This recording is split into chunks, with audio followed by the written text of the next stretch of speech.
யாத்திராகமம் 28ஆம் அதிகாரம். உன் சகோதரனாகிய ஆரோன் எனக்கு ஆசாரிய ஊழியம் செய்யும்படிக்கு நீ ஆரோனையும் அவனோட கூட அவன் குமாரராகிய நாதாப், அபியூ, எலெயாசார், இத்தாமார் என்னும் ஆரோனின் குமாரரையும் இஸ்ரவேல் புத்திரரிலிருந்து பிரித்து உன்னிடத்தில் சேர்த்து கொள்வாயாக. உன் சகோதரனாகிய ஆரோனுக்கு மகிமையும் அலங்காரமுமாயிருக்கும் பொருட்டு பரிசுத்த வஸ்திரங்களை உண்டு பண்ணுவாயாக. ஆரோன் எனக்கு ஆசாரிய ஊழியம் செய்யத்தக்கதாக அவனை பரிசுத்தப்படுத்தும்படி அவனுக்கு வஸ்திரங்களை உண்டாக்கும் பொருட்டு நான் ஞானத்தின் ஆவியால் நிரப்பின விவேகமான இருதயம் உள்ள யாவரோடும் நீ சொல்லுவாயாக. அவர்கள் உண்டாக்க வேண்டிய வஸ்திரங்கள் ஆவன: மார்பதக்கமும், ஏபோத்தும், அங்கியும், விசித்திரமான உள் சட்டையும், பாகையும், இடைக்கச்சையுமே. உன் சகோதரனாகிய ஆரோன் எனக்கு ஆசாரிய ஊழியம் செய்யும்படி அவனுக்கும் அவன் குமாரருக்கும் பரிசுத்த வஸ்திரங்களை உண்டு பண்ண வேண்டும். அவர்கள் பொன்னும் இளநீல நூலும் இரத்தாம்பர நூலும் சிவப்பு நூலும் மெல்லிய பஞ்சு நூலும் சேகரிப்பார்களாக. ஏபோத்தை பொன்னினாலும் இளநீல நூலாலும் இரத்தாம்பர நூலாலும் சிவப்பு நூலாலும் திரித்த மெல்லிய பஞ்சு நூலாலும் விசித்திர வேலையாய் செய்ய கடவர்கள். அது ஒன்றாக இணைக்கப்படும் பொருட்டு 2 தோல் துண்டுகளின் மேலும் அதன் 2 முனைகளும் சேர்க்கப்பட வேண்டும். அந்த ஏபோத்தின் மேல் இருக்க வேண்டிய விசித்திரமான கச்சை அந்த வேலைக்கு ஒப்பாகவே பொன்னினாலும் இளநீல நூலாலும் இரத்தாம்பர நூலாலும் சிவப்பு நூலாலும் திரித்த மெல்லிய பஞ்சு நூலாலும் பண்ணப்பட்டு அதனோடே ஏகமாயிருக்க வேண்டும். பின்னும் நீ 2 கோமேதக கற்களை எடுத்து இஸ்ரவேல் புத்திரரின் நாமங்களை அவைகளில் வெட்டுவாயாக. அவர்கள் பிறந்த வரிசையின்படியே அவர்களுடைய நாமங்களில் 6 நாமங்கள் ஒரு கல்லிலும் மற்ற 6 நாமங்கள் மறு கல்லிலும் இருக்க வேண்டும். இரத்தினங்களில் முத்திரை வெட்டுகிறவர்கள் செய்யும் வேலைக்கு ஒப்பாக அந்த 2 கற்களிலும் இஸ்ரவேல் புத்திரரின் நாமங்களை வெட்டி அவைகளை பொன் குவளைகளில் பதிப்பாயாக. ஆரோன் கர்த்தருக்கு முன்பாக தன் 2 தோள்களின் மேலும் இஸ்ரவேல் புத்திரரின் நாமங்களை ஞாபக குறியாக சுமந்து வர அந்த 2 கற்களையும் ஏபோத்து தோள்களின் மேல் அவர்களை நினைக்கும்படியான கற்களாக வைக்க கடவாய். பொன்னினால் வளையங்களை பண்ணி சரியான அளவுக்கு பின்னல் வேலையான 2 சங்கிலிகளையும் பசும் பொன்னினால் உண்டாக்கி அந்த சங்கிலிகளை அந்த வளையங்களில் பூட்டுவாயாக. நியாய விதி மார்பதக்கத்தையும் விசித்திர வேலையாய் செய்வாயாக. அதை ஏபோத்து வேலைக்கு ஒப்பாக பொன்னினாலும் இளநீல நூலாலும் இரத்தாம்பர நூலாலும் சிவப்பு நூலாலும் திரித்த மெல்லிய பஞ்சு நூலாலும் செய்வாயாக. அது சதுரமும் இரட்டையும் 1 சாண் நீளமும் 1 சாண் அகலமுமாய் இருக்க வேண்டும். அதிலே 4 பத்தி இரத்தின கற்களை நிறைய பதிப்பாயாக.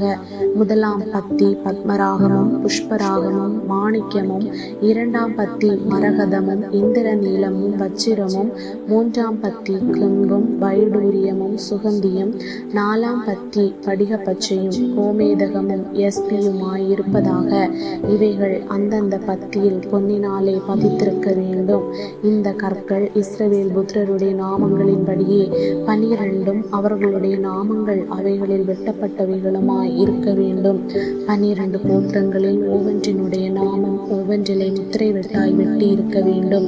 மார்பதக்கத்திற்கு அதன் பக்கங்களிலே பின்னல் வேலையான பசும் பொன் சங்கிலிகளையும் பண்ணி அந்த மார்பதக்கத்திற்கு 2 பொன் வளையங்களையும் பண்ணி அந்த 2 வளையங்களையும் மார்பதக்கத்தின் 2 பக்கங்களிலே வைத்து பொன்னினால் செய்த அந்த 2 பின்னல் வேலையான சங்கிலிகளையும் மார்பதக்கத்தின் பக்கங்களில் இருக்கிற 2 வளையங்களில் மாட்டி அவ்விரண்டு பின்னல் வேலையான சங்கிலிகளின் 2 நுனிகளை ஏபோத்து தோல் துண்டின் மேல் அதன் முன்புறத்தில் இருக்கிற 2 வளையங்களில் மாட்டுவாயாக.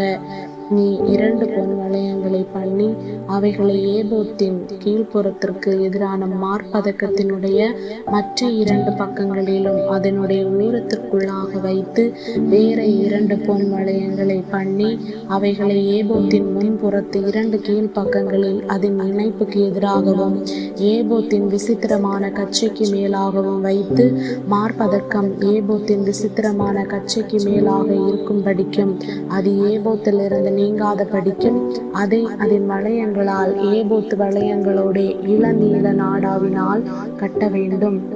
ஆரோன் பரிசுத்த ஸ்தலத்திற்குள் பிரவேசிக்கும் போது இஸ்ரவேல் புத்திரரின் நாமங்களை தன் இருதயத்தின் மேலிருக்கும் நியாய விதி மார்பதக்கத்திலே கர்த்தருடைய சன்னிதானத்தில் ஞாபக குறியாக எப்பொழுதும் தரித்து கொள்ள கடவன்.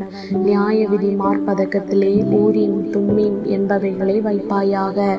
ஆரோன் கர்த்தருடைய சன்னிதானத்தில் பிரவேசிக்கும் போது அவைகள் அவன் இருதயத்தின் மேல் இருக்க வேண்டும்.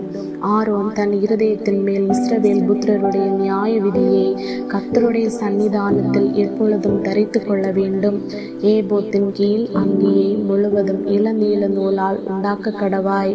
தலையில் நுழைகிற அதன் துவாரம் அதன் நடுவில் இருக்கவும் அதன் துவாரத்துக்கு நெய்யப்பட்ட வேலையான ஒரு நாடா சுற்றிலும் இருக்கவும் வேண்டும். அது கிழியாதபடிக்கு மார்க்கவசத்தின் துவாரத்துக்கு ஒத்ததாக இருக்க வேண்டும். அதன் கீழோரங்களில் இளநீல நூல், இரத்தாம்பர நூல், சிவப்பு நூல் வேலையால் செய்யப்பட்ட மாதளம் பழங்களையும் அவைகளுக்கு இடையிடையே சுற்றிலும் பொன்மணிகளையும் அதன் ஓரங்களில் சுற்றிலும் தொங்கும்படி பண்ணி வைக்க வேண்டும். அங்கியின் ஓரங்களில் சுற்றிலும் ஒரு பொன்மணியும் ஒரு மாதளம் பழமும் ஒரு பொன்மணியும் ஒரு மாதளம் பழமுமாய் தொங்குவதாக. ஆரோன் ஆராதனை செய்ய கர்த்தருடைய சந்நிதியில் பரிசுத்த ஸ்தலத்துக்குள் பிரவேசிக்கும் போதும் வெளியே வரும்போதும் அவன் சாகாதபடிக்கு அதன் சத்தம் கேட்கப்படும்படி அதை தரித்து கொள்ள வேண்டும்.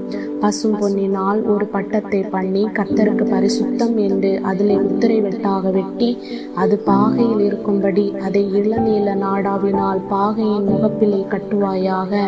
இஸ்ரவேல் புத்திரர் தங்கள் பரிசுத்த காணிக்கைகளாக படைக்கும் பரிசுத்தமானவைகளின் தோஷத்தை ஆரோன் சுமக்கும்படி அது ஆரோனுடைய நெற்றியின் மேல் இருப்பதாக.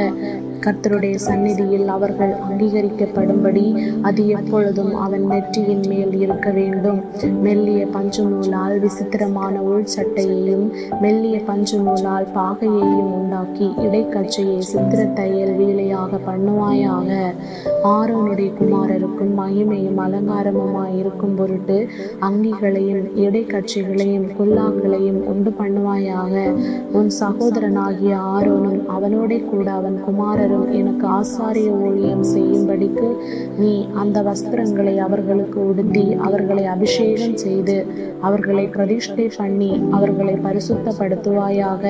அவர்களுடைய நிர்வாணத்தை மூடும்படிக்கு இடுப்பு தொடங்கி முழங்கால் மட்டும் உடுத்த சணல் நூல் சல்லடைகளையும் உண்டு பண்ணுவாயாக.